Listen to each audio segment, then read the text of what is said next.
ذات الیمین، اور تم دیکھو کہ سورج جب طلوع ہوتا تھا تو وہ ان کی اس غار سے کنی کتراتا ہوا داہنی طرف نکل جاتا تھا، یعنی براہ راست دھوپ جو ہے اس میں نہیں آتی تھی۔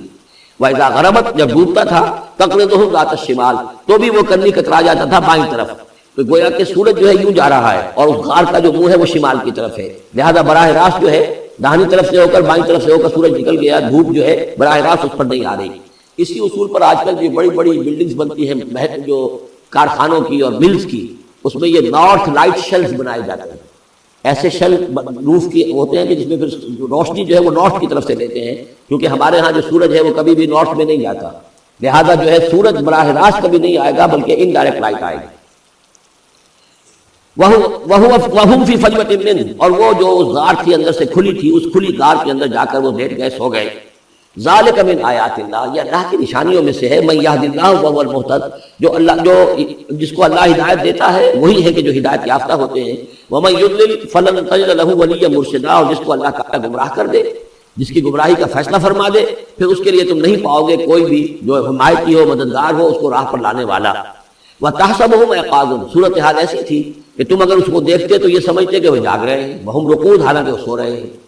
وَنُقَلِّبُهُمْ ذَاتَ الْيَمِينِ وَذَاتَ الشِّمَالِ، ہم ان کو کروٹیں بھی دلواتے رہے، داہنی طرف بھی بائیں طرف بھی، تاکہ یہ کہ وہ بیڈ سورز نہ ہو جائیں، ہم جدید اصطلاح میں اگر استعمال کریں تو کروٹ بھی دلوا رہا ہے اللہ تعالیٰ کو ہر قدرت حاصل ہے، اس کے فرشتے معمور ہیں جو کر رہے ہیں، نرسنگ بھی ہو رہی ہے۔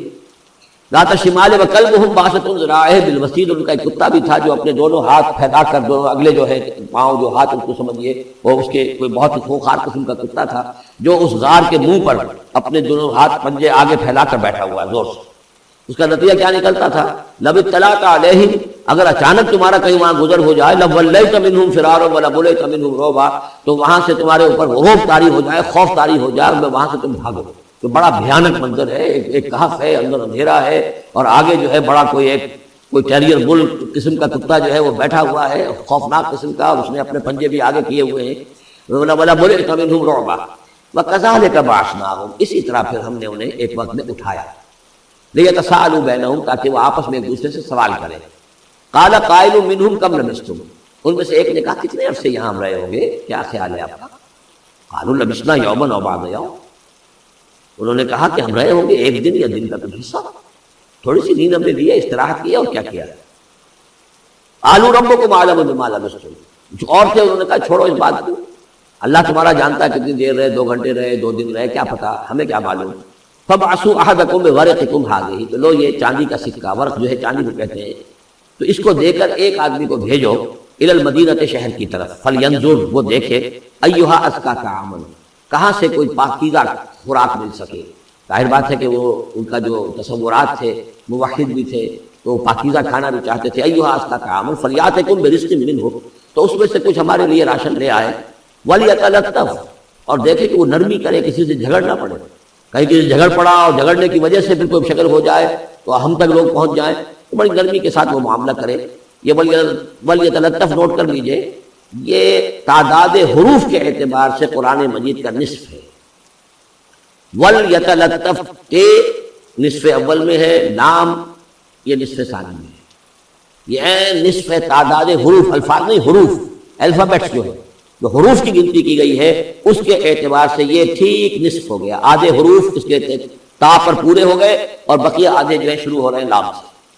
وَلْيَتَلَطَّفْ، اور نرمی کا معاملہ رکھے، وَلَا يُشْعِرَنَّ بِكُمْ أَحَدًا، اور ایسا نہ ہو کہ وہ ہمارے اوپر متنبع کر دے، لوگوں کو مطلع کر دے، اس کا ذریعہ بن جائے۔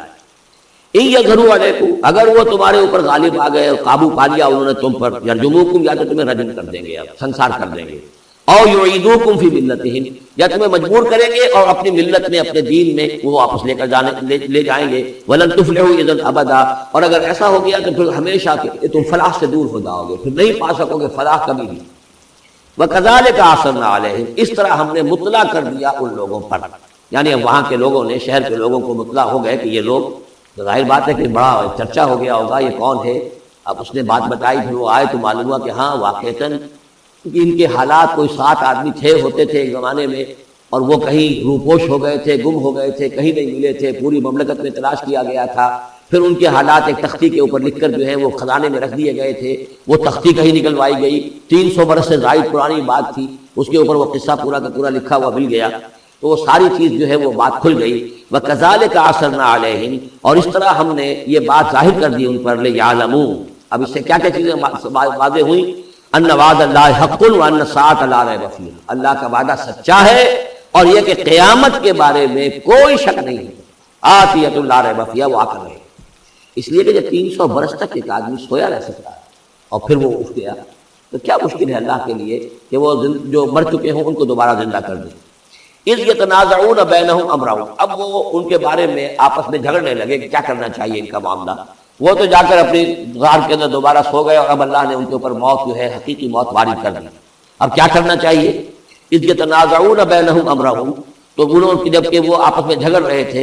فقالوا ابنوا علیہم بنیانا، کچھ لوگوں نے کہا کہ یہاں پہ ایک یادگار تعمیر کر دی جائے، ایک عمارت تعمیر کی جائے. معلوم ہو کہ یہاں اتنا بڑا واقعہ ہوا ہے کہ اس کے پاس ایک یادگار تعمیر ہو. ربہم اعلم بہم، ان کا رب ان سے اب بہتر واقف ہے. قال الذین غلبوا علی امرہم، تو جن لوگوں کی بات مانی گئی، جو غالب آئے اپنی رائے کے اعتبار سے، انہوں نے یہ کہا لنتخذن علیہم مسجدا، کہ اب ہم یہاں پر ایک مسجد تعمیر کریں گے ان کی یاد میں. اب یہاں تک کا واقعہ بیان کر کے فرمایا سیقولون ثلاثۃ رابعہم کلبہم، یہ لوگ کہیں گے کہ وہ 3 تھے اصحاب کہف اور چوتھا تھا ان کا کتا. وَيَقُولُونَ خَمْسَةٌ سَادِسُهُمْ كَلْبُهُمْ، اور کچھ یہ کہیں گے کہ نہیں وہ 5 تھے اور چھٹا تھا ان کا کتا. رجمم بالغیب، یہ ساری باتیں جو یہ کہہ رہے ہیں یہ اندھیرے کے اندر ٹامٹوئیاں ہیں، یہ تیر تکے چلا رہے ہیں اندھیرے کے اندر. وَيَقُولُونَ سَبْعَةٌ وَثَامِنُهُمْ كَلْبُهُمْ، اور ان میں سے کچھ وہ بھی ہیں جو کہتے ہیں کہ وہ 7 تھے اور 8واں ان کا کتا تھا. قُلْ رَبِّي أَعْلَمُ بِعِدَّتِهِمْ، کہہ دیجئے کہ میرا رب زیادہ بہتر جانتا ہے کہ ان کی تعداد کتنی تھی. مَا يَعْلَمُهُمْ إِلَّا قَلِيلٌ، نہیں جانتے اس چیز کو مگر بہت کم لوگ. یہاں قرآن مجید نے صراحت تو نہیں کی، لیکن مفسرین کا کہنا یہ ہے کہ بٹوین دی لائن بتا دیا کہ یہی رائے صحیح ہے، اس لیے کہ ثلاثۃ رابعہم کلبہم خمسۃ سادسہم کلبہم، درمیان میں واو نہیں ہے، لیکن سبعۃ وثامنہم کلبہم اس کے اندر جو ہے زور ہے. دوسرے یہ کہ جب وہ جاگے تھے تو ایک نے سوال کیا تھا کتنے دن ہم رہے ہوں گے، پھر جواب میں 3 نے کہا تھا 1 دن یا اس کا کچھ حصہ، اس لیے کہ 3 سے کم پر جمع کا اطلاق نہیں ہو سکتا. قالو جو ہے صیغہ جمع کا ہے، 3 سے کم پر نہیں، 2 ہوتے تو قالا ہوتا. اسی طریقے سے پھر جنہوں نے یہ کہا کہ چھوڑو اس مسئلے کو اور کسی کو بھیجو کھانا لانے کے، وہ بھی کم سے کم 3 تھے، اس لیے کہ وہ بھی قالو کے لفظ کے ساتھ ہے، تو 3 جمع 3 اور ایک پوچھنے والا وہ 7 بن گئے. ویسے یہ کہ گبن کی کتاب میں میں نے آپ کو بتایا 7 سلیپرز، یہ گویا کہ ان کی ہاں بھی جو ٹریڈیشنز ہیں ان کی روایات جو تاریخی چلی آ رہی ہیں ان میں یہ کہانی کے طور پر یہ چیز موجود ہے ان کے لٹریچر کے اندر. تو گویا کہ اللہ نے تعین اسی کی ہے، لیکن یہ کہ اس میں جھگڑنے کی ضرورت کیا ہے. فلا تمہارے فیہم الا مران ظاہرا، تو اس معاملے کے اندر اے نبی آپ ان سے کچھ زیادہ جھگڑیے مت. ولا تستفت فیہم منہم احدا، اور نہ ہی ان چیزوں کے بارے میں ان میں سے کسی سے پوچھیے، اس لیے کہ یہ چیزیں ایسی نہیں ہیں، اسی میں ہمارے لیے ہدایت ہے. جو چیز دینی اعتبار سے اہم نہ ہو اور جو خاص طور پر جو ہمارے لیے جو اصل مسئلہ اس وقت ہے اقامت دین کی جد و جہد، اصل مسئلہ اس کے اعتبار سے جس کی اہمیت نہ ہو، اس کے بارے میں زیادہ چھان بین کرنا، زیادہ بحث و نظام میں پڑھنا جو ہے وقت ضائع کرنا ہے، بلکہ وہ اپنی اس جد و جہد کو نقصان پہنچانے والی بات ہے. فلا تمہارے فیہم الا مران ظاہرا ولا تستفت فیہم منہم احدا ولا تقولن لشیء، یہ بہت اہم واقعہ آ رہا ہے یہاں. اس واقعے میں حضور صلی اللہ علیہ وسلم سے ایک سہو ہو گیا تھا. جب یہ سوالات کیے گئے تو حضور نے فرمایا ٹھیک ہے میں اس کا جواب دے دوں گا، تم آنا. اور یہ کہ انشاءاللہ نہیں کہا، کل تم آنا میں تمہیں جواب دے دوں گا، انشاءاللہ نہیں کہا. صاف ہو گیا، غلطی ہو گئی. لیکن یہ کہ اللہ تعالیٰ نے جن کے جتنے رتبے بلند ہوتے ہیں پھر ان کی سختی بھی اتنی ہوتی ہے، جن کے رتبے ہیں سوا ان کی سوا مشکل. ہم عام طور پر یہ باتیں کہتے رہتے ہیں ہمارے لیے اللہ نے کیا گرفت کرنی ہے کہ ان کی کوئی حیثیت نہیں، کوئی مقام ہی نہیں. لیکن یہ کہ جو بلند مقام والا ہو اور وہ بغیر انشاءاللہ کہہ دے کہ کل یہ ہو جائے گا اور انشاءاللہ نہ کہے، اس پر پھر گرفت ہو گئے. تو حضور کی کئی دن گزر گئے کہ جبرائیل نہیں آئے اور آپ کے لیے پھر ایک مشکل پیدا ہو گئی. گویا کہ مخالفین نے تالیاں پیٹ لی ہوگی، چلو بس فیل ہو گئے، ناکام ہو گئے اس امتحان کے اندر جو ہے وہ تو اب یہ کامیاب نہیں ہو پائے. اس کے بعد جبرائیل آئے، یہ واقعات بھی لے آئے، ساتھ ہی یہ ہدایت بھی لائے. وَلَا تَقُولَنَّ لِشَيْءٍ إِنِّي فَاعِلٌ ذَلِكَ غَدًا، دیکھیے کبھی نہ یہ کہیے گا کہ یہ کام میں کل ضرور کر دوں گا، إِلَّا أَن يَشَاءَ اللَّهُ، مگر اس استثناء کے ساتھ اگر اللہ نے چاہا.